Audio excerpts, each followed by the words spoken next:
Everybody dies, don't they? Everybody come back, don't they? Isn't that so? You tried to get into the locked room today, didn't you? The King in Yellow by Robert W. Chambers, original publication date 1895. The King in Yellow is dedicated to my brother. Along the shore the cloud waves break, the twin suns sink behind the lake, the shadows lengthen in Carcosa. Strange is the night where black stars rise, and strange moons circle through the skies, but stranger still is lost Carcosa. Songs that the Hyades shall sing, where flap the tatters of the king, must die unheard in dim Carcosa. Song of my soul, my voice is dead. Die thou unsung as tears unshed, shall dry and die in lost Carcosa. Casilda's song in The King in Yellow, Act 1, Scene 2. The repairer of reputations. Ne rêlons pas les fous, leur folie dure plus longtemps que le nôtre. Voilà toute la différence. Toward the end of the year 1920, the government of the United States had practically completed the program adopted during the last months of President Winthrop's administration. The country was apparently tranquil. Everybody knows how the tariff and labor questions were settled.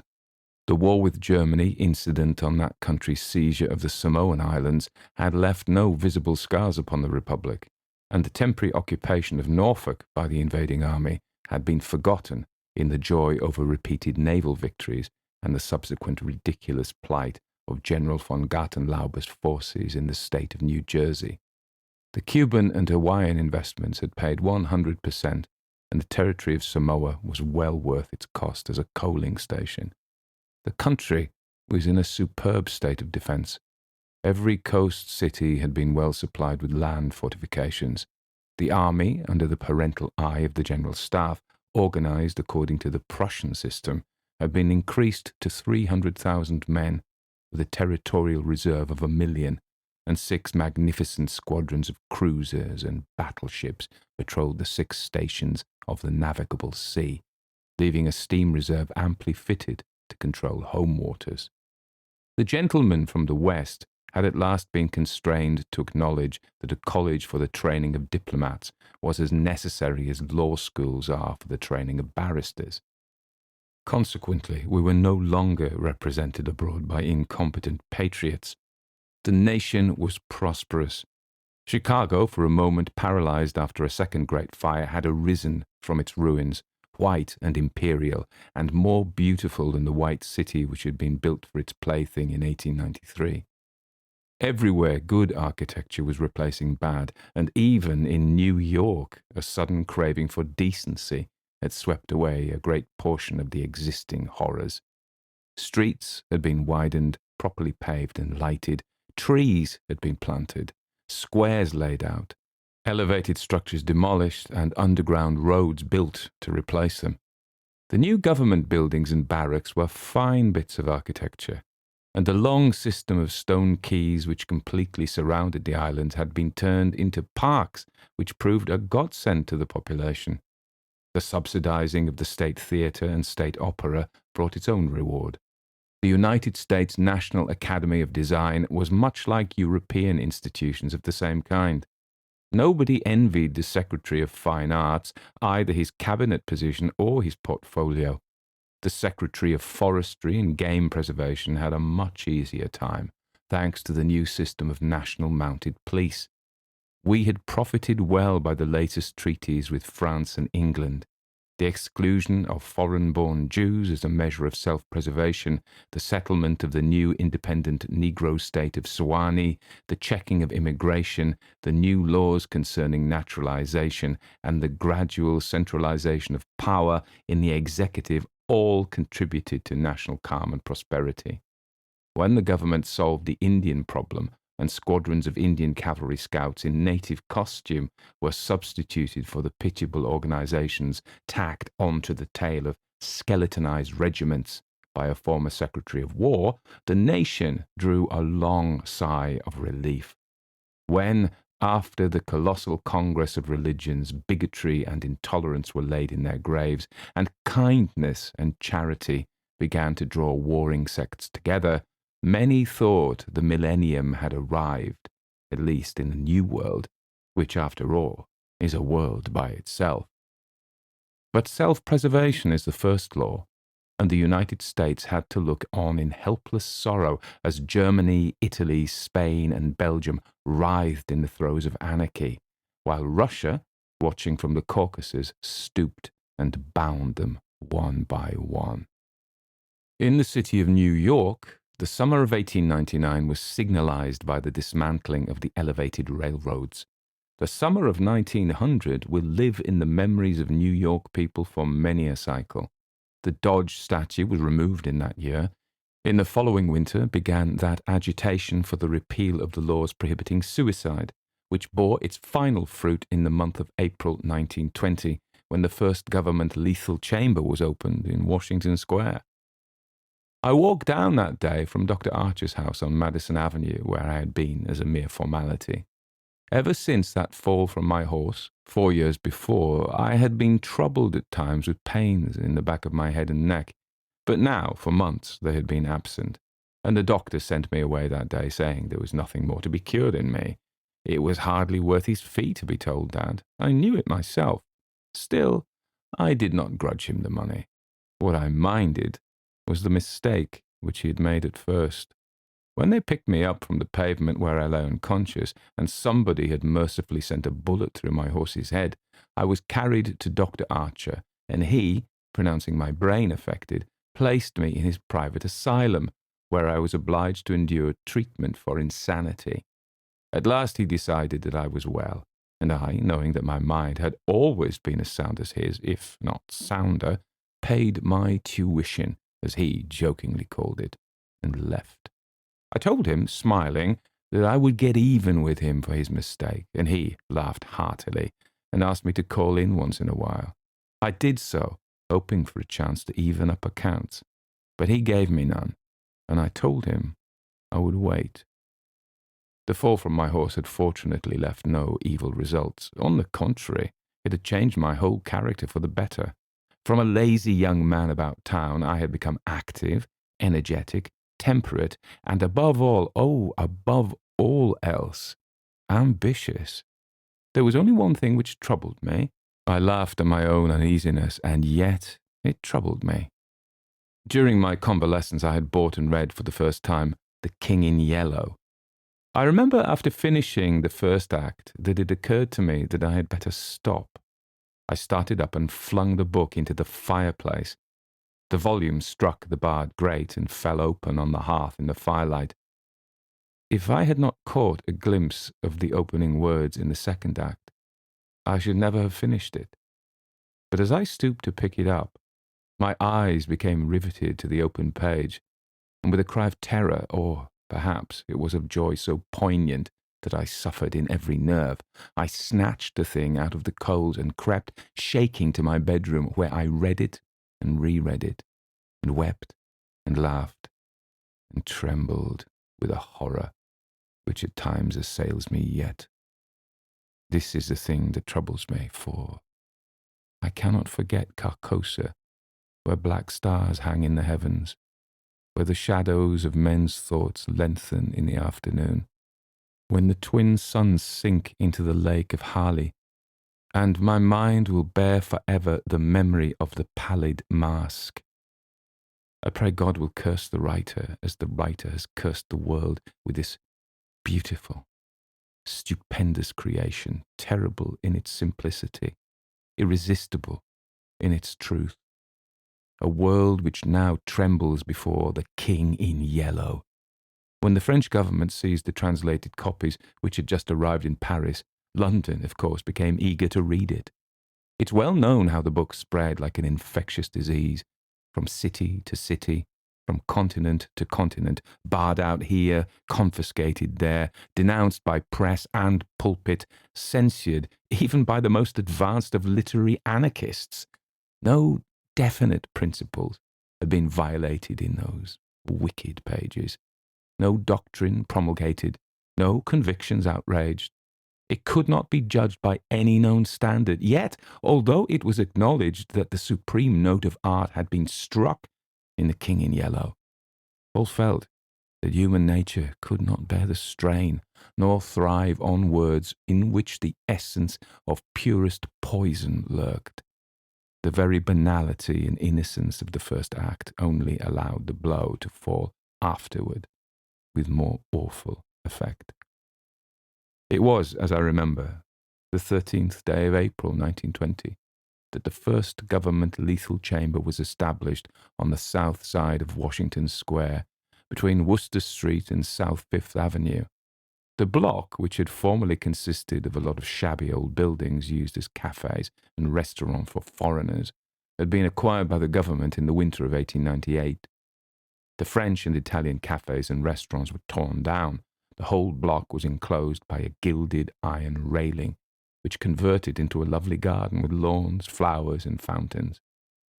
In the centre of the garden stood a small white building, severely classical in architecture and surrounded by thickets of flowers. 6 Ionic columns supported the roof, and the single door was of bronze. A splendid marble group of the Fates stood before the door, the work of a young American sculptor, Boris Yvain, who had died in Paris when only 23 years old.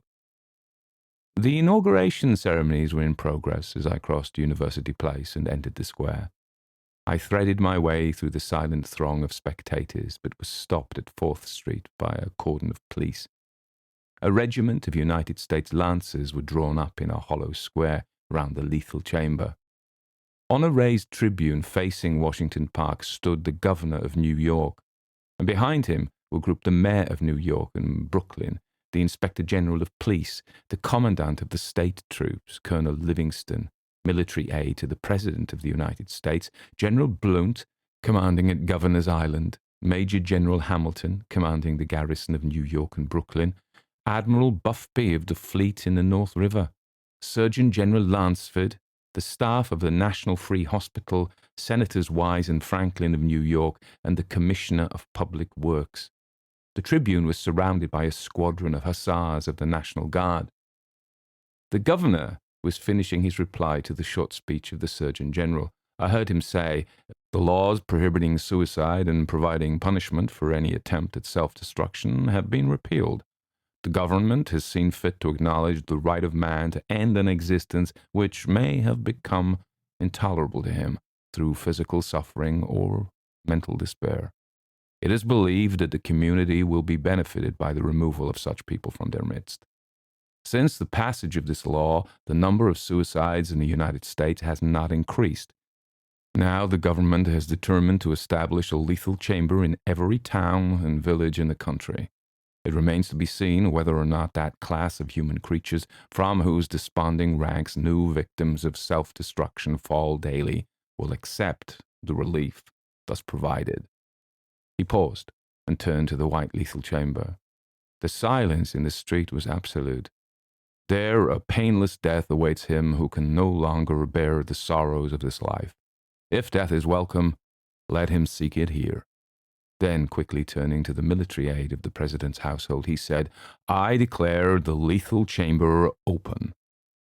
And again, facing the vast crowd, he cried in a clear voice, "Citizens of New York and the United States of America, through me the government declares the lethal chamber to be open." The solemn hush was broken by a sharp cry of command. The squadron of hussars filed after the governor's carriage. The lancers wheeled and formed along Fifth Avenue to wait for the commandant of the garrison, and the mounted police followed them. I left the crowd to gape and stare at the white marble death chamber, and crossing South Fifth Avenue, walked along the western side of that thoroughfare to Bleecker Street. Then I turned to the right and stopped before a dingy shop which bore the sign, "Hallberg, Armourer." I glanced in at the doorway and saw Hallberg busy in his little shop at the end of the hall. He looked up and, catching sight of me, cried in his deep, hearty voice, "Come in, Mr. Castaigne." Constance, his daughter, rose to meet me as I crossed the threshold and held out her pretty hand. but I saw the blush of disappointment in her cheeks and knew that it was another Castaigne she had expected, my cousin Louis. I smiled at her confusion and complimented her on the banner she was embroidering from a coloured plate. Old Hallberg sat riveting the worn greaves of some ancient suit of armour, and the ting, ting, ting of his little hammer sounded pleasantly in the quaint shop. Presently he dropped his hammer and fussed about for a moment with a tiny wrench. The soft clash of the mail sent a thrill of pleasure through me. I loved to hear the music of steel brushing against steel, the mellow shock of the mallet on the thigh pieces, and the jingle of chain armour. That was the only reason I went to see Hallberg. He had never interested me personally, nor did Constance, except for the fact of her being in love with Louis. This did occupy my attention, and sometimes even kept me awake at night. But I knew in my heart that all would come right, and that I should arrange their future as I expected to arrange that of my kind doctor, John Archer. However, I should never have troubled myself about visiting them just then, had it not been, as I say, that the music of the tinkling hammer had for me this strong fascination. I would sit for hours listening and listening, and when a stray sunbeam struck the inlaid steel, the sensation it gave me was almost too keen to endure. My eyes would become fixed, dilating with a pleasure that stretched every nerve almost to breaking, until some movement of the old armourer cut off the ray of sunlight. Then, still thrilling secretly, I leaned back and listened again to the sound of the polishing rag, swish, swish, rubbing rust from the rivets.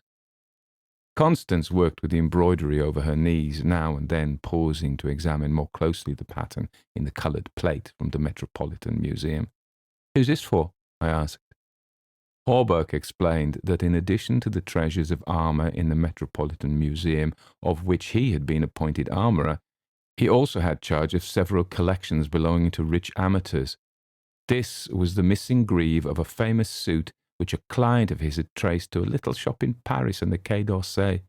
He, Hallberg, had negotiated for and secured the greave, and now the suit was complete. He laid down his hammer and read me the history of the suit, traced since 1450 from owner to owner until it was acquired by Thomas Stainbridge. When his superb collection was sold, this client of Hallberg's bought the suit, and since then the search for the missing greave had been pushed until it was, almost by accident, located in Paris. "Did you continue the search so persistently without any certainty of the greave being still in existence?" I demanded. "Of course," he replied coolly. "Then, for the first time, I took a personal interest in Hallberg. It was worth something to you," I ventured. "No," he replied, laughing. "My pleasure in finding it was my reward." "Have you no ambition to be rich?" I asked, smiling. "My one ambition is to be the best armourer in the world," he answered gravely.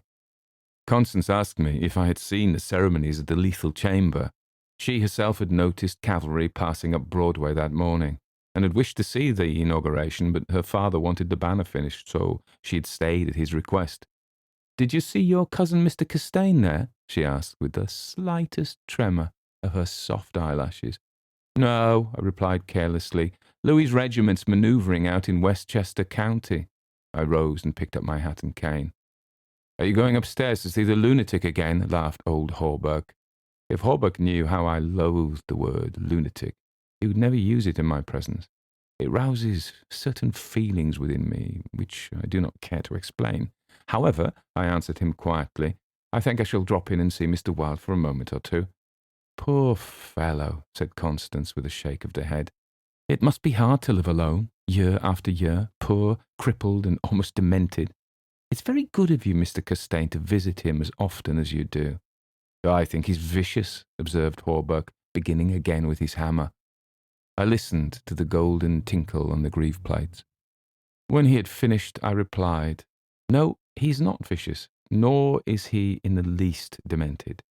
His mind is a wonder chamber from which he can extract treasures that you or I would give years of our life to acquire." Hallberg laughed. I continued, a little impatiently. "He knows history as no one else could know it. Nothing, however trivial, escapes his search, and his memory is so absolute, so precise in details, that were it known in New York that such a man existed, the people could not honour him enough. Nonsense, muttered Hallberg, searching on the floor for a fallen rivet. Is it nonsense, I asked, managing to suppress what I felt. Is it nonsense when he says that the tassets and cuissards of the enamelled suit of armour, commonly known as the Prince's Emblazoned, can be found among a mass of rusty theatrical properties, broken stoves, and rag pickers' refuse in a garret in Pell Street? Hallberg's hammer fell to the ground, but he picked it up and asked with a great deal of calm how I knew that the tassets and left cuissard were missing from the Prince's Emblazoned. I didn't know until Mr. Wilde mentioned it to me the other day. He said that they were in the garret of 998 Pell Street. Nonsense, he cried. But I noticed his hand trembling under his leathern apron. Is this nonsense too? I asked pleasantly. Is it nonsense when Mr. Wilde continually speaks of you as the Marquis of Avonshire and of Miss Constance? I didn't finish, for Constance had started to her feet with terror written on every feature. Hallberg looked at me and slowly smoothed his leathern apron. That is impossible, he observed. Mr. Wilde may know a great many things. About armour, for instance, and the Prince's Emblazoned, I interposed, smiling. Yes, he continued slowly, about armour also, maybe. But he is wrong in regard to the Marquis of Avonshire, who, as you know, killed his wife's traducer years ago and went to Australia, where he did not long survive his wife. Mr. Wilde is wrong, murmured Constance. Her lips were blanched, but her voice was sweet and calm. Let us agree, if you please, that in this one circumstance, Mr. Wilde is wrong, I said. 2. I climbed the 3 dilapidated flights of stairs, which I had so often climbed before, and knocked at a small door at the end of the corridor. Mr. Wilde opened the door, and I walked in. When he had double-locked the door and pushed a heavy chest against it, he came and sat down beside me, peering up into my face with his little light-coloured eyes. 6 new scratches covered his nose and cheeks, and the silver wires which supported his artificial ears had become displaced. I thought I had never seen him so hideously fascinating. He had no ears. The artificial ones, which now stood out at an angle from the fine wire, were his one weakness. They were made of wax and painted a shell pink, but the rest of his face was yellow. He might better have revelled in the luxury of some artificial fingers for his left hand, which was absolutely fingerless, but it seemed to cause him no inconvenience, and he was satisfied with his wax ears. He was very small, scarcely higher than a child of 10, but his arms were magnificently developed, and his thighs as thick as any athlete's. Still, the most remarkable thing about Mr. Wilde was that a man of his marvellous intelligence and knowledge should have such a head. It was flat and pointed, like the heads of many of those unfortunates whom people imprison in asylums for the weak-minded. Many called him insane, but I knew him to be as sane as I was. I do not deny that he was eccentric. The mania he had for keeping that cat and teasing her until she flew at his face like a demon was certainly eccentric. I never could understand why he kept the creature, nor what pleasure he found in shutting himself up in his room with this surly, vicious beast. I remember once glancing up from the manuscript I was studying by the light of some tallow dips and seeing Mr. Wilde squatting motionless on his high chair, his eyes fairly blazing with excitement, while the cat, which had risen from her place before the stove, came creeping across the floor right at him. Before I could move, she flattened her belly to the ground, crouched, trembled, and sprang into his face. Howling and foaming, they rolled over and over on the floor, scratching and clawing, until the cat screamed and fled under the cabinet, and Mr. Wilde turned over on his back, his limbs contracting and curling up like the legs of a dying spider. He was eccentric. Mr. Wilde had climbed into his high chair, and after studying my face, picked up a dog's-eared ledger and opened it. Henry B. Matthews, he read, bookkeeper with Wysott and Company, dealers in church ornaments, called April 3rd, reputation damaged on the racetrack, known as a Welsher, reputation to be repaired by August 1st, retainer $5. He turned the page and ran his fingerless knuckles down the closely written columns. P. Green Dusenberry, minister of the gospel, Fair Beach, New Jersey, reputation damaged in the Bowery, to be repaired as soon as possible, retainer $100. He coughed and added, called April 6th. Then you are not in need of money, Mr. Wilde, I inquired. Listen, he coughed again. Mrs. C. Hamilton Chester of Chester Park, New York City, called April 7th, reputation damaged at Dieppe, France, to be repaired by October 1st, retainer $500. Note, C. Hamilton Chester, Captain, USS Avalanche, ordered home from South Sea Squadron, October 1st. Well, I said, the profession of a repairer of reputations is lucrative. His colourless eyes sought mine. I only wanted to demonstrate that I was correct. You said it was impossible to succeed as a repairer of reputations, that even if I did succeed in certain cases, it would cost me more than I would gain by it.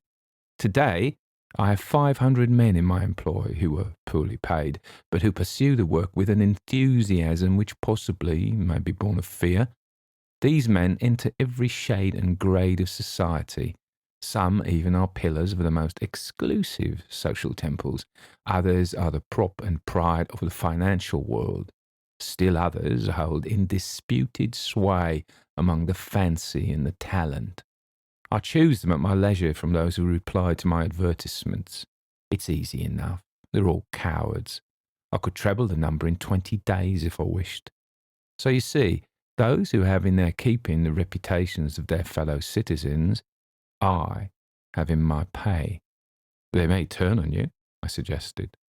He rubbed his thumb over his cropped ears and adjusted the wax substitute. I think not, he murmured thoughtfully. I seldom have to apply the whip, and then only once. Besides, they like the wages. How do you apply the whip? I demanded. His face for a moment was awful to look upon. His eyes dwindled to a pair of green sparks. I invite them to come and have a little chat with me, he said in a soft voice. A knock at the door interrupted him, and his face resumed its amiable expression. Who is it? He inquired. Mr. Staylet, was the answer. Come tomorrow, replied Mr. Wilde. Impossible, began the other, but was silenced by a sort of bark from Mr. Wilde. Come tomorrow, he repeated. We heard somebody move away from the door and turn the corner by the stairway. Who's that? I asked. Arnold Staylet, owner and editor-in-chief of the great New York Daily. He drummed on the ledger with his fingerless hand, adding, I pay him very badly, but he thinks it's a good bargain. Arnold Staylet, I repeated, amazed. Yes, said Mr. Wilde with a self-satisfied cough. The cat, which had entered the room as he spoke, hesitated, looked up at him, and snarled. He climbed down from the chair and, squatting on the floor, took the creature into his arms and caressed her. Cat ceased snarling and presently began a loud purring, which seemed to increase in timbre as he stroked her. Where are the notes? I asked. He pointed to the table, and for the 100th time I picked up the bundle of manuscript entitled The Imperial Dynasty of America. One by one I studied the well-worn pages, worn only by my own handling, and although I knew all by heart from the beginning, when from Carcosa, the Hyades, Hastur, and Aldebaran, to Castaigne, Louis de Calvados, born 19th December, 1877. I read it with an eager, rapt attention, pausing to repeat parts of it aloud and dwelling especially on Hildred de Calvados, only son of Hildred Castaigne and Edith Lands Castaigne, first in succession, etc., etc. When I finished, Mr. Wilde nodded and coughed. Speaking of your legitimate ambition, he said, how do Constance and Louis get along? She loves him, I replied simply. The cat on his knee suddenly turned and struck at his eyes, and he flung her off and climbed onto the chair opposite me. And Dr. Archer? But that's a matter you can settle any time you wish, he added. Yes, I replied. Dr. Archer can wait. But it's time I saw my cousin Louis. It is time, he repeated. Then he took another ledger from the table and ran over the leaves rapidly. We are now in communication with 10,000 men, he muttered. We can count on 100,000 within the first 28 hours. and in 48 hours the state will rise en masse. The country follows the state, and the portion that will not, I mean California and the Northwest, might better never have been inhabited. I shall not send them the yellow sign. The blood rushed to my head, but I only answered, "A new broom sweeps clean." The ambition of Caesar and Napoleon pales before that which could not rest until it had seized the minds of men and controlled even their unborn thoughts, said Mr. Wilde. "You're speaking of the king in yellow," I groaned with a shudder. "He is a king whom emperors have served." "I am content to serve him," I replied. Mr. Wilde sat rubbing his ears with his crippled hand. "Perhaps Constance doesn't love him," he suggested. I started to reply, but a sudden burst of military music from the street below drowned my voice. The 20th Dragoon Regiment, formerly in garrison at Mount St. Vincent, was returning from the manoeuvres in Westchester County to its new barracks on East Washington Square. It was my cousin's regiment. They were a fine lot of fellows, in their pale blue, tight-fitting jackets, jaunty busbies and white riding breeches with the double yellow stripe, into which their limbs seemed moulded.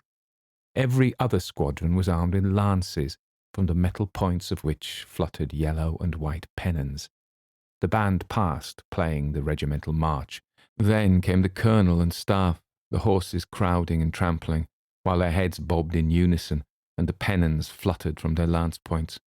The troopers who rode with the beautiful English seat looked brown as berries from their bloodless campaign among the farms of Westchester, and the music of their sabres against the stirrups, and the jingle of spurs and carbines was delightful to me.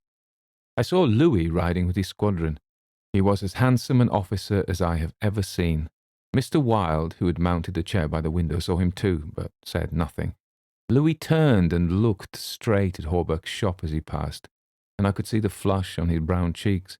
I think Constance must have been at the window. When the last troopers had clattered by, and the last pennons vanished into South Fifth Avenue, Mr. Wilde clambered out of his chair and dragged the chest away from the door. "Yes," he said, "it's time that you saw your cousin Louis." He unlocked the door, and I picked up my hat and stick and stepped into the corridor. The stairs were dark.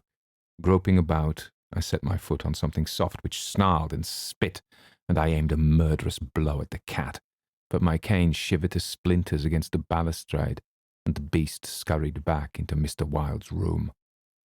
Passing Hallberg's door again, I saw him still at work on the armour, but I didn't stop, and stepping out into Bleecker Street, I followed it to Worcester, skirted the grounds of the Lethal Chamber, and crossing Washington Park, went straight to my rooms in the Benedict. Here I lunched comfortably, read the Herald and the Meteor, and finally went to the steel safe in my bedroom and set the time combination. The 3 3/4 minutes which it is necessary to wait while the time lock is opening are, to me, golden moments. From the instant I set the combination to the moment when I grasp the knobs and swing back the solid steel doors, I live in an ecstasy of expectation. Those moments must be like moments passed in paradise. I know what I am to find at the end of the time limit. I know what the massive safe holds secure for me alone, and the exquisite pleasure of waiting is hardly enhanced when the safe opens and I lift from its velvet crown a diadem of purest gold, blazing with diamonds. I do this every day, and yet the joy of waiting and at last touching again the diadem only seems to increase as the days pass. It is a diadem fit for a king among kings, an emperor among emperors. The king in yellow might scorn it, but it shall be worn by his royal servant. I held it in my arms until the alarm in the safe rang harshly, and then tenderly, proudly, I replaced it and shut the steel doors. I walked slowly back into my study, which faces Washington Square, and leaned on the windowsill. The afternoon sun poured into my windows, and a gentle breeze stirred the branches of the elms and maples in the park, now covered with buds and tender foliage. A flock of pigeons circled about the Marble Arch. The gardeners were busy with the flower beds around the fountain, and the freshly turned earth smelled sweet and spicy. A lawn-mower, drawn by a fat white horse, clinked across the greensward, and watering carts poured showers of spray over the asphalt drives. Around the statue of Peter Stuyvesant, which in 1897 had replaced the monstrosity supposed to represent Garibaldi, children played in the spring sunshine, and nurse girls wheeled elaborate baby carriages with a reckless disregard for the pasty-faced occupants, which could probably be explained by the presence of half a dozen trim dragoon troopers languidly lolling on the benches.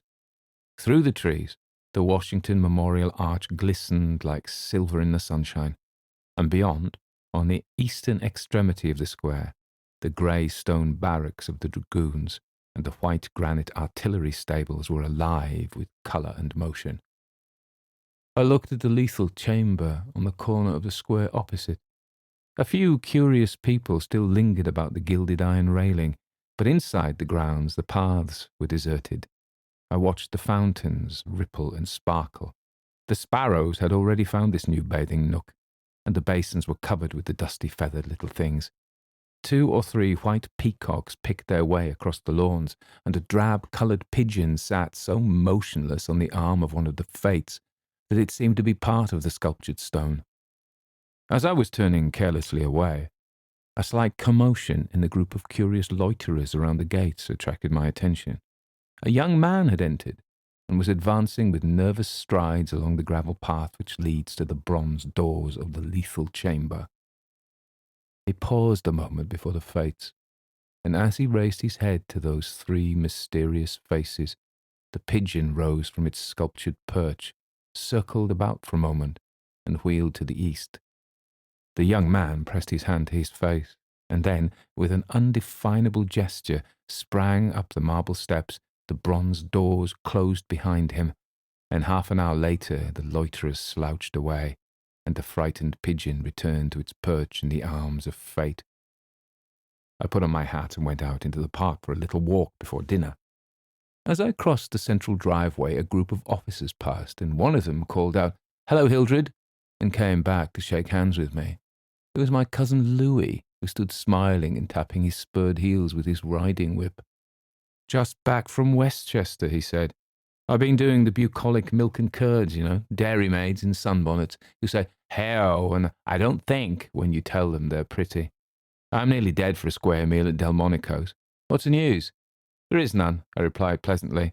"I saw your regiment coming in this morning." "Did you? I didn't see you. Where were you?" "In Mr. Wilde's window." "Oh, hell," he began impatiently.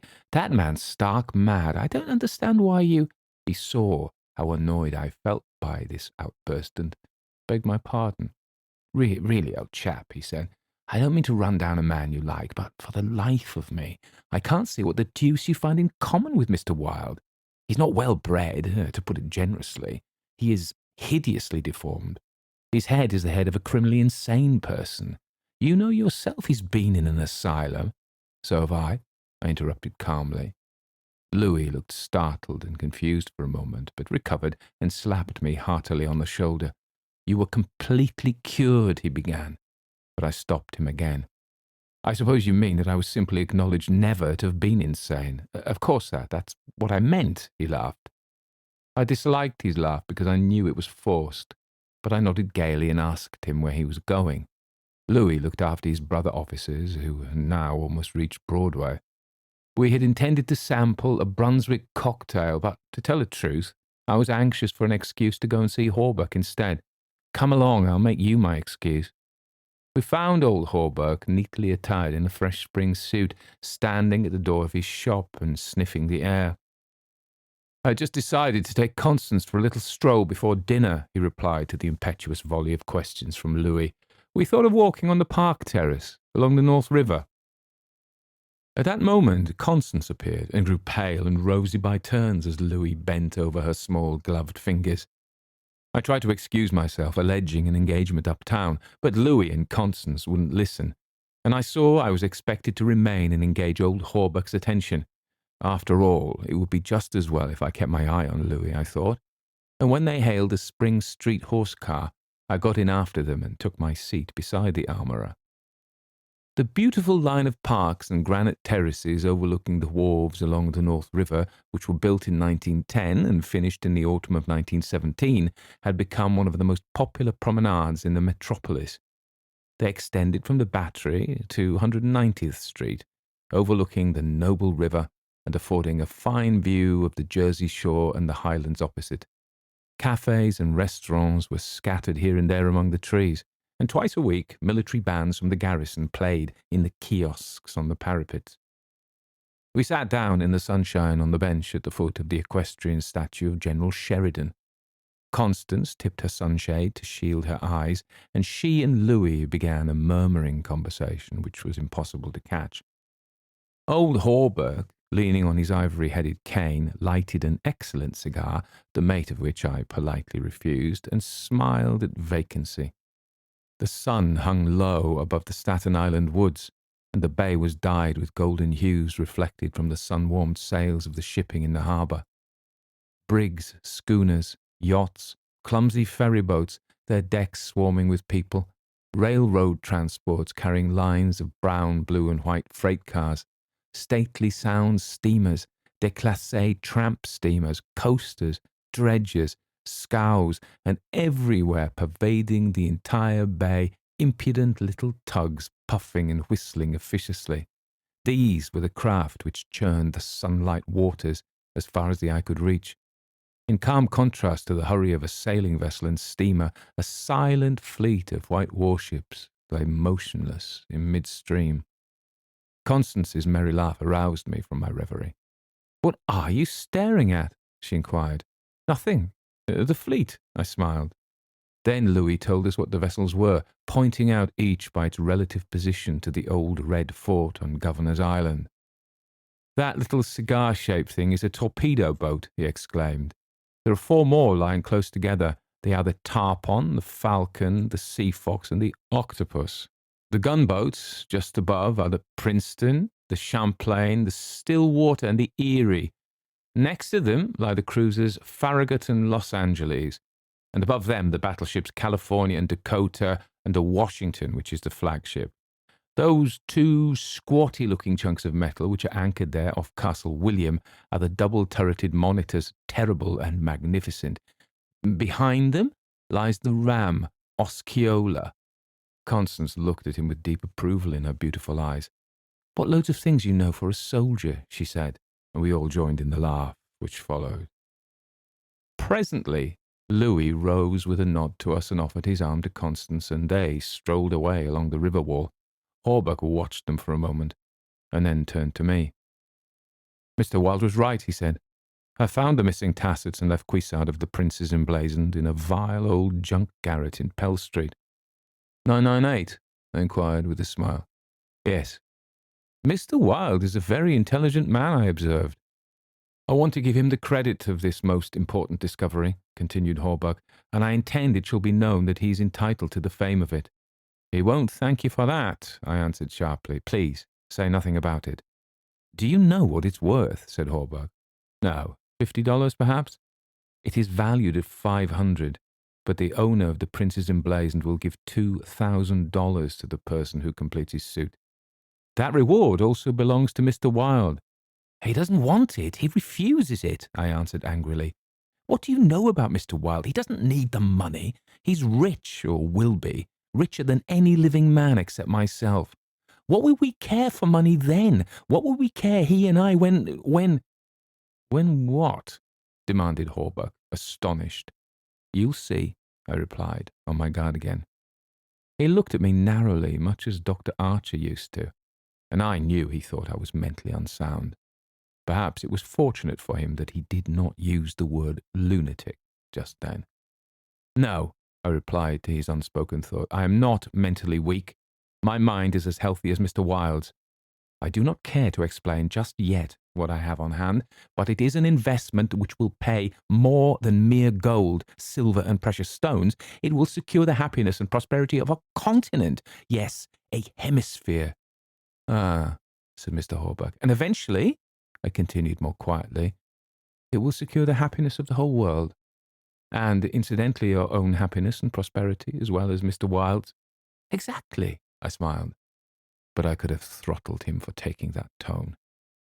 He looked at me in silence for a while and then said very gently, Why don't you give up your books and studies, Mr. Castaigne, and take a tramp among the mountains somewhere or other?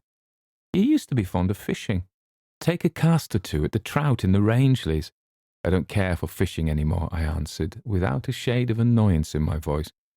You used to be fond of everything, he continued. Athletics, yachting, shooting, riding. I've never cared to ride since my fall, I said quietly. Ah, yes, your fall, he repeated, looking away from me. I thought this nonsense had gone far enough, so I brought the conversation back to Mr. Wilde, but he was scanning my face again in a manner highly offensive to me. Mr. Wilde, he repeated, do you know what he did this afternoon? He came downstairs and nailed a sign over the hall door next to mine. It read, Mr. Wilde, repairer of reputations. Third bell. Do you know what a repairer of reputations can be? I do, I replied, suppressing the rage within. Ah, he said again. Louis and Constance came strolling by and stopped to ask if we would join them. Hallberg looked at his watch.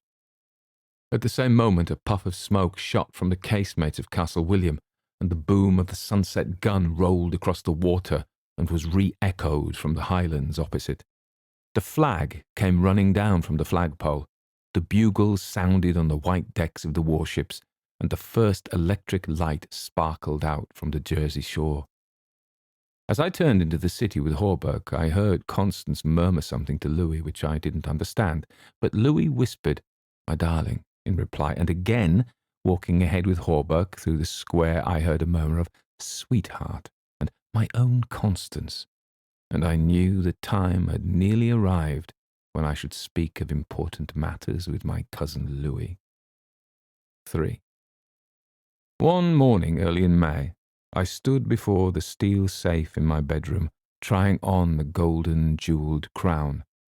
The diamonds flashed fire as I turned to the mirror, and the heavy beaten gold burned like a halo about my head. I remembered Camilla's agonized scream and the awful words echoing through the dim streets of Carcosa. They were the last lines in the first act, and I dared not think of what followed.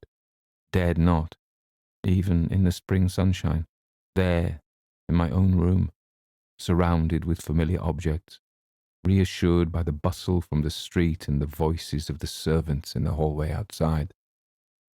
For those poisoned words had dropped slowly into my heart as death sweat drops upon a bedsheet and is absorbed. Trembling, I put the diadem from my head and wiped my forehead. But I thought of Hastur and my own rightful ambition, and I remembered Mr. Wilde as I had last left him, his face all torn and bloody from the claws of that devil's creature. And what he said, what he said! The alarm bell in the safe began to whir harshly, and I knew my time was up. But I wouldn't heed it, and replacing the flashing circlet upon my head, I turned defiantly to the mirror. I stood for a long time, absorbed in the changing expression of my own eyes. The mirror reflected a face which was like my own, but whiter and so thin that I hardly recognized it. And all the time I kept repeating between my clenched teeth, the day has come, the day has come, while the alarm in the safe whirred and clamoured, and the diamonds sparkled and flamed above my brow. I heard a door open, but I didn't heed it. It was only when I saw two faces in the mirror, it was only when another face rose over my shoulder and two other eyes met mine. I wheeled like a flash and seized the long knife from my dressing table, and my cousin sprang back very pale, crying, "Hildred, for God's sake!" Then, as my hand fell, he said, "It's I, Louis.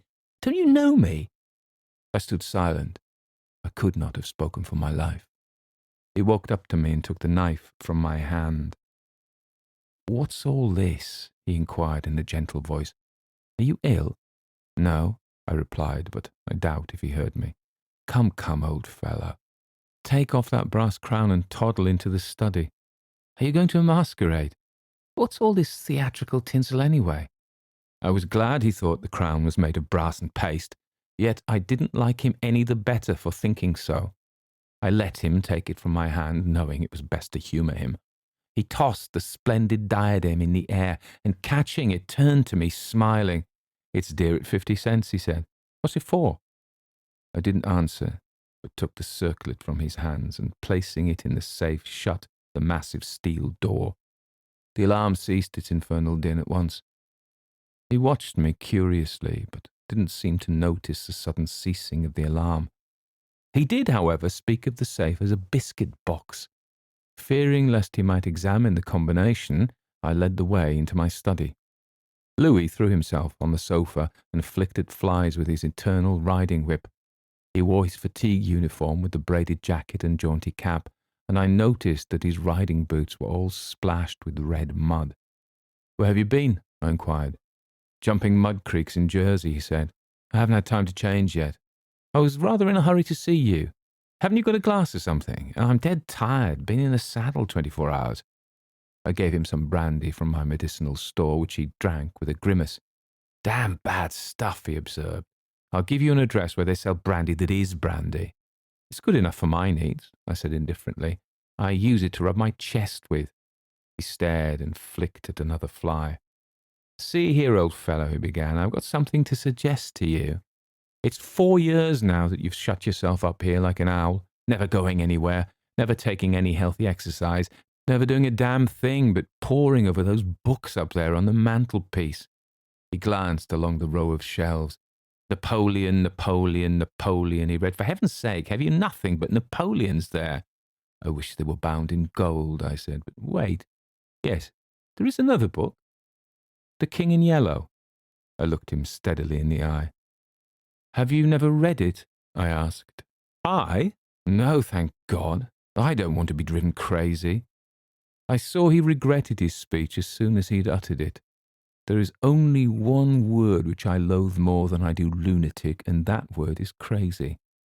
But I controlled myself and asked him why he thought The King in Yellow dangerous. "Oh, I don't know," he said hastily. "I only remember the excitement it created and the denunciations from pulpit and press. I believe the author shot himself after bringing forth this monstrosity, didn't he?"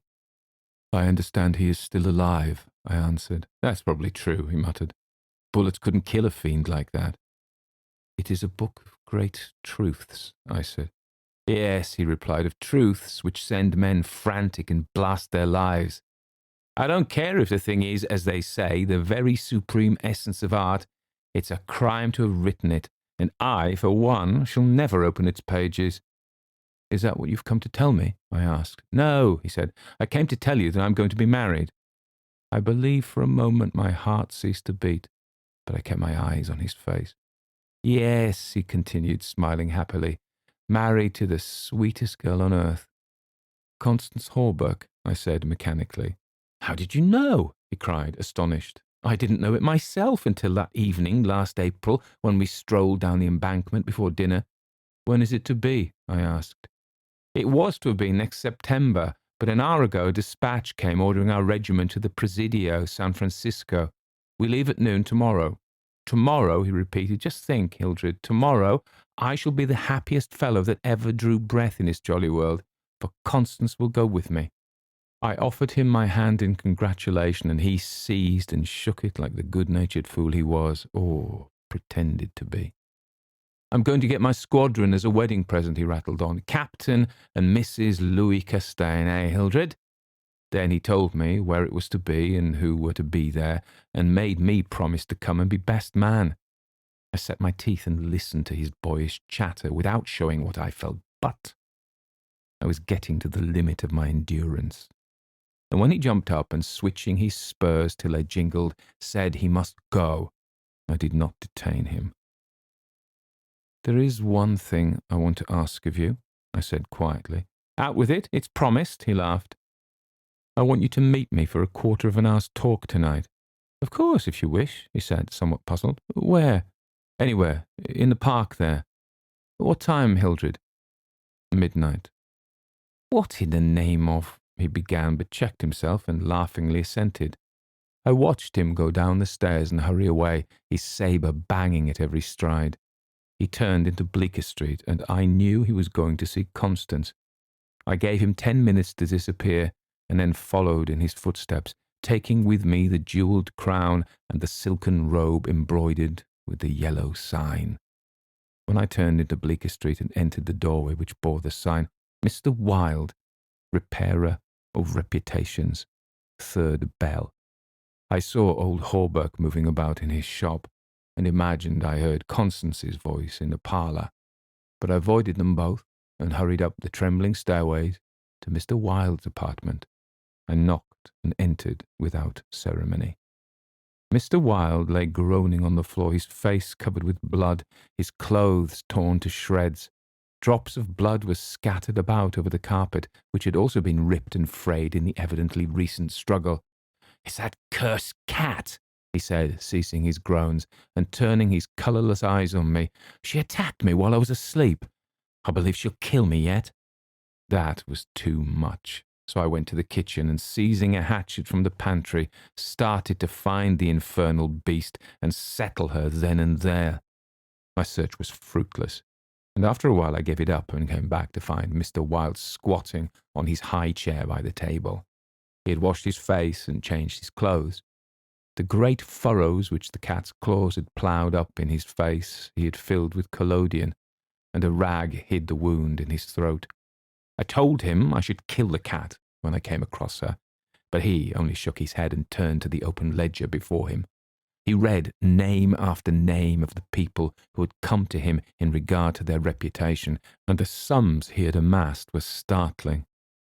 "I put the screws on now and then," he explained.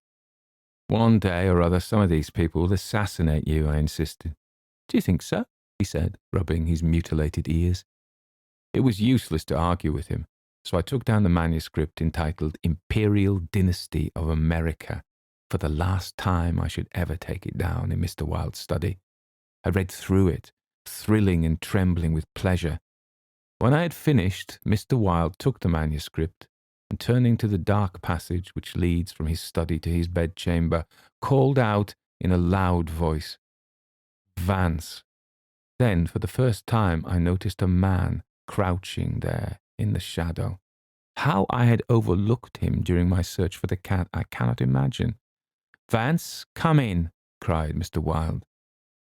The figure rose and crept towards us, and I shall never forget the face that he raised to mine as the light from the window illuminated it. "Vance, this is Mr. Castaigne," said Mr. Wilde. Before he had finished speaking, the man threw himself on the ground before the table, crying and grasping, oh God, oh my God, help me, forgive me, oh, Mr. Castaigne, keep that man away, you cannot mean it, you're different, save me, I'm broken down, I was in a madhouse, and now all was coming right when I'd forgotten the king in yellow, but I shall go mad again, I shall go mad." His voice died into a choking rattle. But Mr. Wilde had leapt on him, and his right hand encircled the man's throat.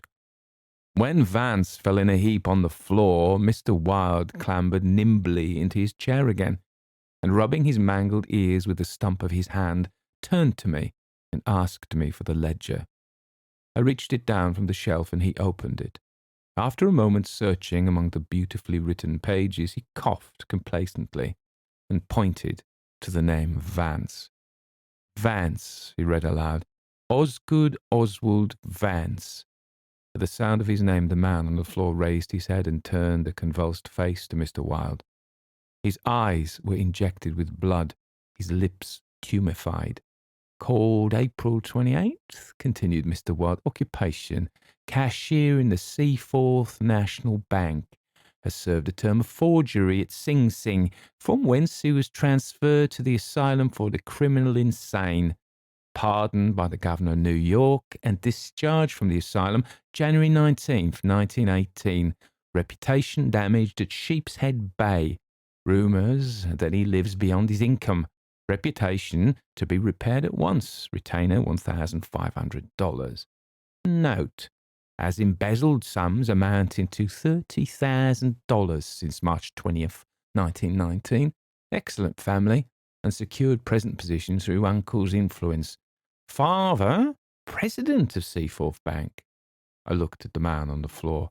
"Get up, Vance," said Mr. Wilde in a gentle voice. Vance rose as if hypnotized. He'll do as we suggest now, observed Mr. Wilde, and opening the manuscript, he read the entire history of the imperial dynasty of America. Then, in a kind and soothing murmur, he ran over the important points to Vance, who stood like one stunned. His eyes were so blank and vacant that I imagined he had become half-witted, and remarked it to Mr. Wilde, who replied that it was of no consequence anyway.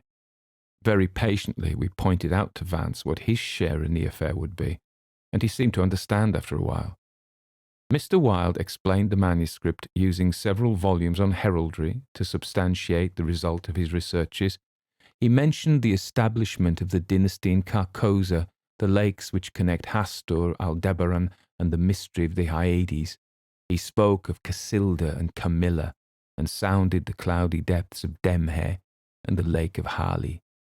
The scalloped tatters of the king in yellow must hide Ichtil forever, he muttered, but I do not think Vance heard him. Then by degrees he led Vance along the ramifications of the imperial family to Uacht and Thale, from Nortalba and Phantom of Truth to Aldones, and then, tossing aside his manuscript and notes, he began the wonderful story of the last king. Fascinated and thrilled, I watched him.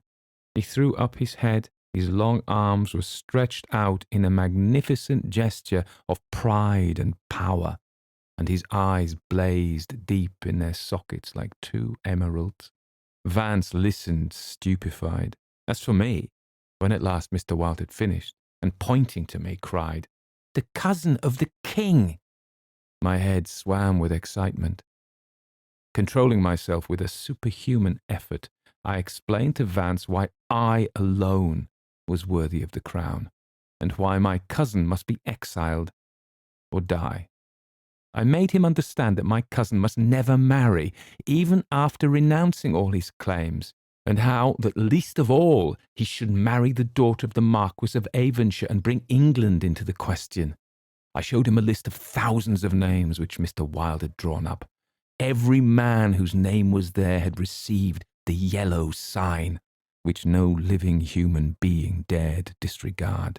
The city, the state, the whole land were ready to rise and tremble before the pallid mask. The time had come. The people should know the son of Hastur, and the whole world bow to the black stars which hang in the sky over Carcosa.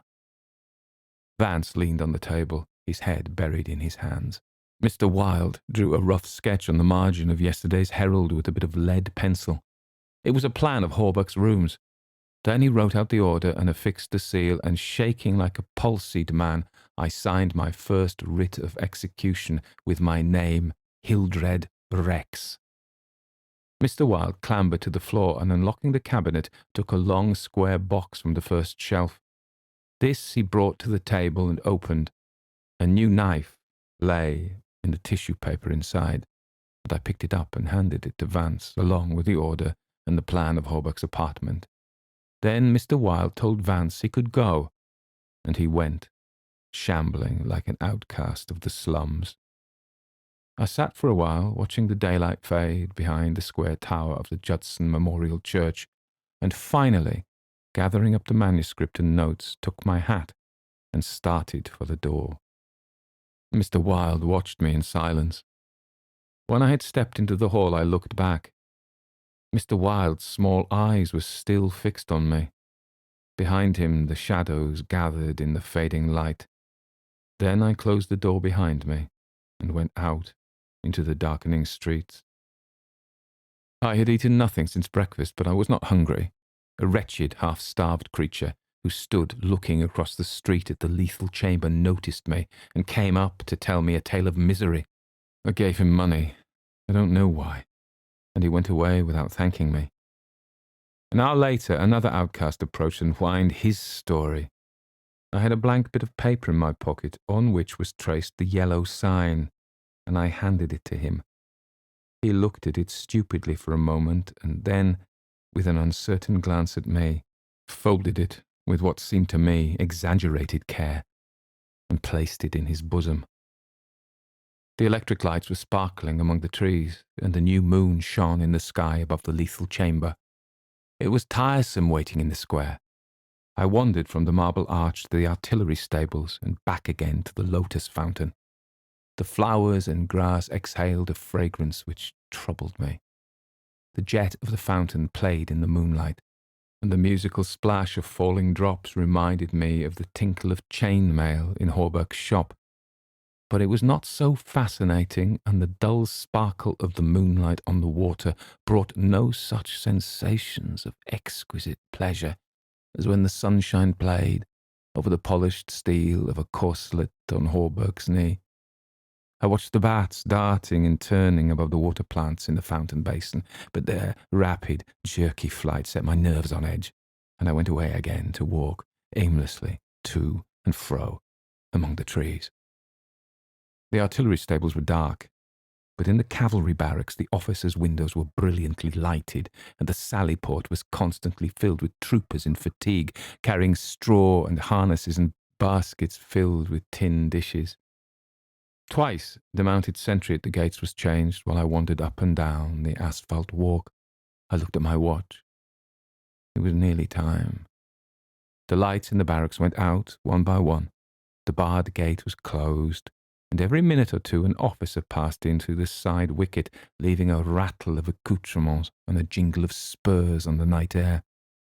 The square had become very silent. The last homeless loiterer had been driven away by the grey-coated park policeman.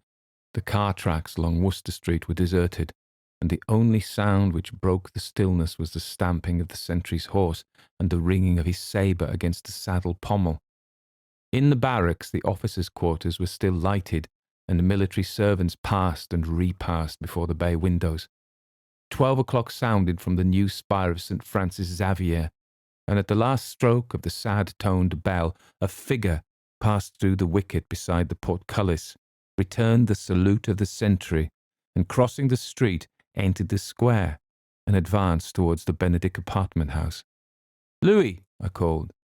The man pivoted on his spurred heels and came straight towards me. "Is that you, Hildred?" "Yes. You're on time." I took his offered hand and we strolled toward the lethal chamber. He rattled on about his wedding and the graces of Constance and their future prospects, calling my attention to his captain's shoulder straps and the triple gold arabesque on his sleeve and fatigue cap. I believe I listened as much to the music of his spurs and sabre as I did to his boyish babble. And at last we stood under the elms on the 4th Street corner of the square opposite the lethal chamber. Then he laughed and asked me what I wanted with him. I motioned him to a seat on a bench under the electric light and sat down beside him. He looked at me curiously, with that same searching glance which I hate and fear so in doctors. I felt the insult of his look, but he didn't know it, and I carefully concealed my feelings. "Well, old chap," he inquired, "what can I do for you?" I drew from my pocket the manuscript and notes of the Imperial Dynasty of America, and looking him in the eye said, "I'll tell you. On your word as a soldier, promise me to read this manuscript from beginning to end without asking me a question. Promise me to read the notes in the same way, and promise me to listen to what I have to tell after." "I promise, if you wish it," he said pleasantly. "Give me the paper, Hildred." He began to read, raising his eyebrows with a puzzled, whimsical air, which made me tremble with suppressed anger. As he advanced, his eyebrows contracted and his lips seemed to form the word rubbish. Then he looked slightly bored, but apparently for my sake read with an attempt at interest which presently ceased to be an effort.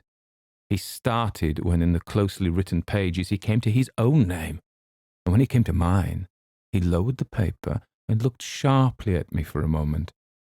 But he kept his word and resumed his reading, and I let the half-formed question die on his lips unanswered. When he came to the end and read the signature of Mr. Wilde, he folded the paper carefully and returned it to me. I handed him the notes, and he settled back, pushing his fatigue cap up to his forehead with a boyish gesture which I remembered so well in school. I watched his face as he read, and when he finished I took the notes with the manuscript and placed them in my pocket. Then I unfolded a scroll marked with the yellow sign. He saw the sign, but he didn't seem to recognize it, and I called his attention to it somewhat sharply. "Well," he said, "I see it. What is it?" "It is the yellow sign," I said angrily. "Oh, that's it, is it?" said Louis in that flattering voice, which Dr. Archer used to employ with me, and would probably have employed again had I not settled his affair for him. I kept my rage down and answered as steadily as possible. "Listen, have you engaged your word?" "I am listening, old chap," he replied soothingly. I began to speak very calmly. Dr. Archer, having by some means become possessed of the secret of the imperial succession, attempted to deprive me of my right, alleging that because of a fall from my horse 4 years ago I had become mentally deficient. He presumed to place me under restraint in his own house in hopes of either driving me insane or poisoning me. I have not forgotten it. I visited him last night, and the interview was final. Louis turned quite pale, but didn't move. I resumed triumphantly. "There are yet 3 people to be interviewed in the interests of Mr. Wilde and myself. They are my cousin Louis, Mr. Hallberg, and his daughter Constance." Louis sprang to his feet, and I arose also, and flung the paper marked with the yellow sign to the ground. "Oh, I don't need to tell you what I have to say," I cried, with a laugh of triumph. "You must renounce the crown to me, do you hear? To me!" Louis looked at me with a startled air, but recovering himself, said kindly, "Of course I renounce the—" "What is it I must renounce?" "The crown," I said angrily. Of course," he answered. "I renounce it.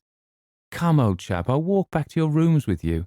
"Don't act as if you think I am insane." "What nonsense," he replied. "Come, it's getting late, Hildred." "No," I shouted, "you must listen. You cannot marry. I forbid it. Do you hear? I forbid it. You shall renounce the crown, and in reward I grant you exile. But if you refuse, you shall die." He tried to calm me, but I was roused at last, and drawing my long knife, barred his way.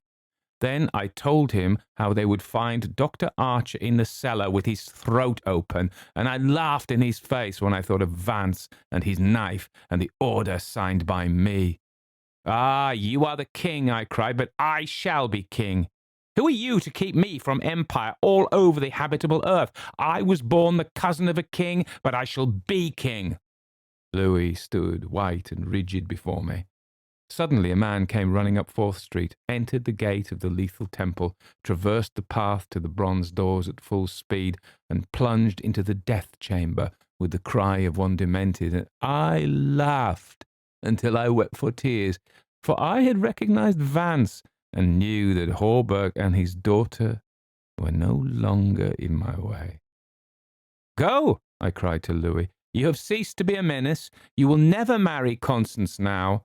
And if you marry anyone else in your exile, I will visit you as I did the doctor last night. Mr. Wilde takes charge of you tomorrow." Then I turned and darted into South Fifth Avenue, and with a cry of terror, Louis dropped his belt and sabre and followed me like the wind. I heard him close behind me at the corner of Bleecker Street, and I dashed into the doorway under Hallberg's sign. He cried, "Halt, or I fire!" But when he saw that I fled up the stairs, leaving Hallberg's shop below, he left me, and I heard him hammering and shouting at their door as though it were possible to arouse the dead.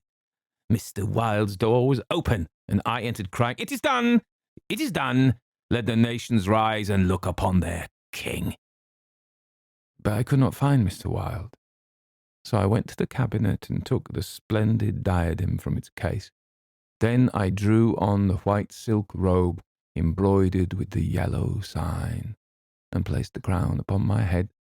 At last I was king, king by my right in Hastur, king because I knew the mystery of the Hyades, and my mind had sounded the depths of the lake of Hali. I was king. The first grey pencillings of dawn would raise a tempest which would shake 2 hemispheres. Then, as I stood, my every nerve pitched to the highest tension, faint with joy and splendour of my thought, without, in a dark passage, a man groaned. I seized the tallow dip and sprang to the door. The cat passed me like a demon, and the tallow dip went out, but my long knife flew swifter than she, and I heard a screech, and I knew that my knife had found her. For a moment I listened to her tumbling and thumping about in the darkness, and then, when her frenzy ceased, I lighted a lamp and raised it over my head. Mr. Wilde lay on the floor with his throat torn open. At first I thought he was dead, but as I looked, a green sparkle came into his sunken eyes. His mutilated hand trembled, and then a spasm stretched his mouth from ear to ear. For a moment my terror and despair gave place to hope, but as I bent over him, his eyeballs rolled clean around in his head, and he died.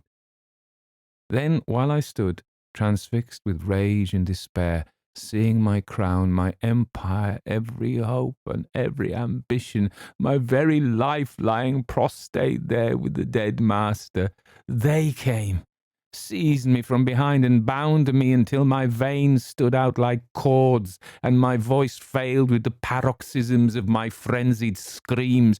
But I still raged, bleeding and infuriated among them, and more than one policeman felt my sharp teeth. Then, when I could no longer move, they came nearer.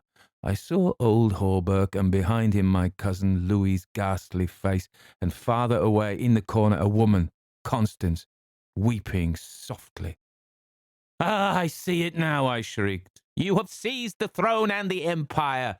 Woe, woe to you who are crowned with the crown of the King in Yellow!" Editor's note. Mr. Castaigne died yesterday in the asylum for the criminally insane. If you like that story, consider supporting me as a patron. That way you help me make more stories for you and get access to a patrons-only library of stories. Lots more hours for you to listen to. So that was The Repairer of Reputations by Robert W. Chambers. Let me say something about Robert W. Chambers. Bobby to his friends, perhaps. He was an American author and artist born May 26, 1865 in Brooklyn, New York. And he's most famous for his collection of short stories, The King in Yellow, published in 1895, which influenced many writers of horror and weird fiction. So you probably got this, but when he's referring to the 1920s, that's like 30 years in the future from when the story was written, mid-20s or so. So it was like us writing, it was a piece of science fiction, really. So he was born into a family of artists and attended the Art Students League of New York. He initially pursued a career as a fine artist, working as a sketch artist for magazines and newspapers. He also illustrated books, including editions of Edgar Allan Poe's works. Now, we did another of his stories, The Yellow Sign, in which the protagonist is actually an artist.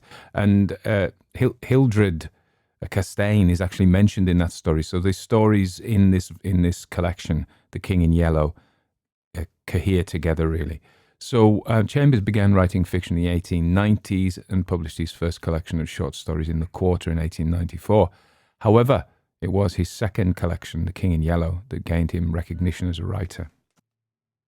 The stories in this collection, the theme is, they're all inspired by a book, The King in Yellow, which is actually a play. And as you realise, The King in Yellow isn't named after that, yeah. So Chambers continued to write throughout his career, publishing numerous novels and collections of short stories, including The Maker of Moons, 1896, The Mystery of Choice, 1897, and The Tracer of Lost Persons, 1906, which is also, it's very similar to the Repairer of Reputations, isn't it? That kind of title. In addition to his writing, Chambers was also an avid traveller and outdoorsman. I like that as a title. I think I'd like to be an outdoorsman. He spent much of his time travelling and hunting in rural America and Europe, which provided inspiration for many of his stories. Chambers died on December 16th, 1933 in New York City at the age of 68. Although he's overlooked today, not by me, his work had a significant impact on the horror and weird fiction genres and has continued to inspire writers to this day. As a way into that, we can talk about Carcosa. So the name Carcosa comes up in an Ambrose Bierce short story, An Inhabitant of Carcosa, and this is in a made-up city. This was published in 1886, and it's only after its destruction the old and mystical city is seen in retrospect by a figure who previously lived there, so it's a very vague reference, as this is. They're kind of allusions, and we know that Poe does this, and Lovecraft does this, M.R. James does this. They kind of Tolkien does this. They allude to a depth behind a story, like a mythos behind a story. So Robert W. Chambers liked the idea of Carcosa, this fictional city, and used it as the basis for The King in Yellow. The city is said to be located somewhere in the distant past or future. I like that ambiguity, and is associated with supernatural and otherworldly phenomena. In the stories, Carcosa is often described as a mysterious ancient city with strange and eldritch architecture, inhabited by otherworldly beings and surrounded by a mysterious and ominous atmosphere. The city is also associated with the eponymous play The King in Yellow, which we've mentioned, which is said to originate from Carcosa and is said to drive anyone who reads it to madness. Over time, Carcosa has become a popular element in the wider Cthulhu mythos, a shared universe of horror and weird fiction created by H.P. Lovecraft and other writers. So, the idea is they all add to it and they borrow settings, characters, monsters from each other. So the city has appeared in numerous works of fiction, films and games, and has become an iconic symbol of cosmic horror and the unknown. So we've already talked about that. We need to say something about eugenics. So I think we've got to be careful. We read about this future city of New York with all its new laws, and he's imagining what the future will be like. And it's fairly appalling to us. I think we've got to be careful we don't presume that that's what he believed, because like Orwell wrote 1984, he wasn't saying, yeah, this is great. Or, Aldous Huxley writes Brave New World. They're not saying, yeah, this is fantastic. It's like an apocalyptic, or dystopian is probably the word, not apocalyptic, because it's still going on, but yeah, dystopian future. So we need to say something about eugenics, because you know how he talks about, he has this idea that the Germans invade the US, and they have all these hussars and lancers still riding around in the future with their beautiful lances and horses. And it's almost like something by a French writer, Guy de Maupassant, about the 1871 Franco-Prussian War. That's Boule de Suif. Anyway, let's not go into dumpling, ball of fat or ball of lard, but very famous. And, these ideas of cavalry officers riding around. I remember there's Joseph Roth or Josef Roth, who wrote the Radetzky March, and it's sort of the Austro-Hungarian Empire. So there's all these cavalry officers riding around. But this idea of the death chamber, one wonders why he put it in, because it doesn't appear to be germane to the story. You could have had that story without the death chamber, but I think it's part of... I don't really know. It isn't really necessary, but it was maybe something that he was, and these ideas, the state sanctioned the murder of, or the assisted suicide of people who were weak-minded or either suffering mentally or physically, and they make him into these beautiful little palaces where you go and kill yourself. I'm not in favour of that, by the way. So I'm not sure Chambers was either, and I don't know why he put it in, but it's sort of, I suppose it's part of him painting a picture of a future city because of course when we're writing supernatural fiction or speculative fiction, we have to kind of move it from our everyday life in order for us to suspend disbelief. Otherwise we're going to go, yeah, that's not going to happen. So we put it in a fantasy world, we put it in Carinthia or Transylvania or in the past, or in a very distant country, or on a different planet, and we've got to kind of make a distance between reality and the setting in order for strange things to happen. Although, honestly, the things that happen aren't very strange in this, because it isn't actually a supernatural story. It's a story with an unreliable narrator, which is good because we don't realize how crazy he is to start off with, Hildred Castaigne, but it becomes evident as the story goes on. It's very nicely done how it creeps up on us that this guy's crackers. That at the beginning we think about, what is this true? Is this true when because I've read a lot of fantasy and horror stories, I'm prepared to be in a world whereby it is possible that he is in touch with this mystical Carcosa that invades our space and time. And in fact, in The Yellow Sign, that's exactly what does happen. It's a far more supernatural story. But this one is about somebody who's had a fall from a horse, has become very suspicious of doctors, and people thinking that he's insane, when in fact he is insane.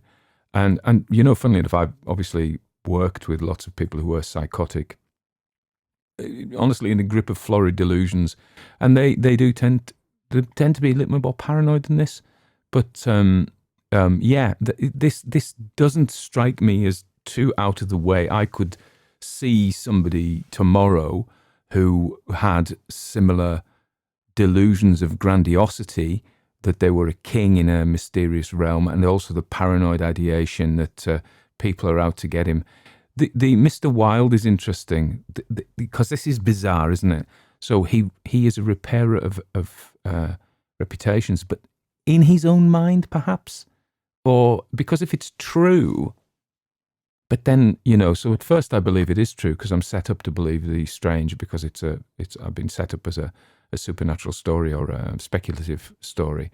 But then as the story goes on, I think, well, do you know, he's mad as well. He is insane as well. And all of this reputation stuff is untrue, except he is able to predict things, where they're going to find the suit of armor for Hallberg, which is a great name if you're an armorer, to be fair. And it turns out to be true. And I suppose there's an echo in there of this idea that comes up as people who are insane as shamans who are able to commune with a greater reality, And so I think, if you were in Africa or Siberia in a traditional, or, North America or Australia in an indigenous setting, the shamanic view is acceptable and found useful and helpful. Whereas I think if you say the same things in a Western setting, I bought a book the other day called Weird, which is about how Western society is aberrant. It isn't like most human societies that have ever been, and he calls them the weirdest people in the world. It's something like Western educated, something rich, and anyway, it stands for something. I only bought it to see if I was in it. If it said it was called the weirdest people in the world, it sounds good. I've only read the introduction. So he's insane, probably.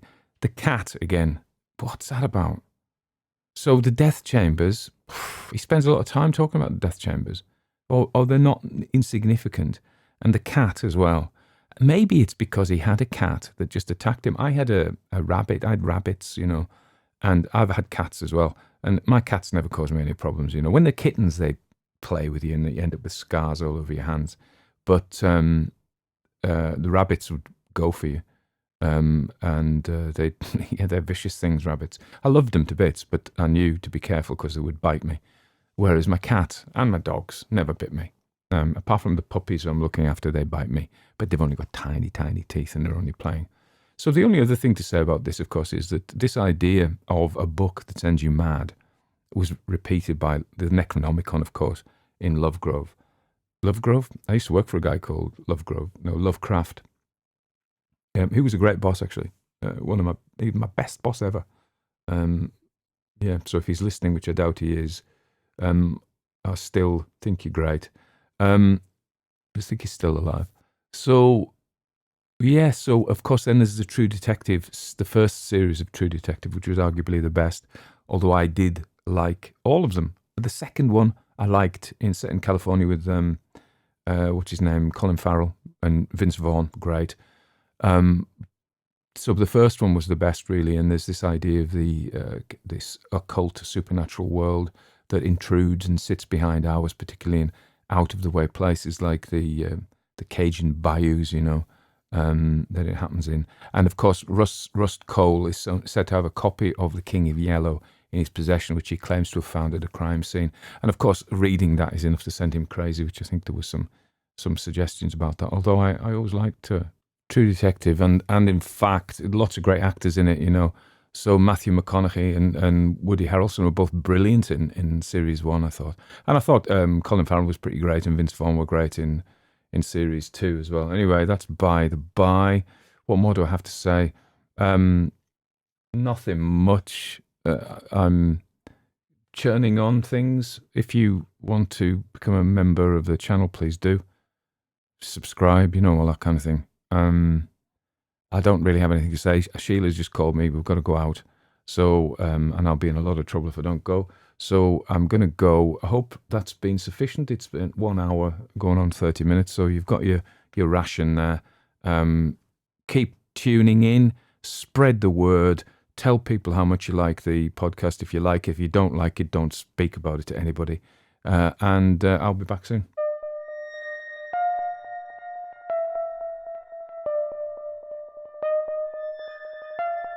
Everybody dies, don't they? Everybody come back, don't they? Isn't that so?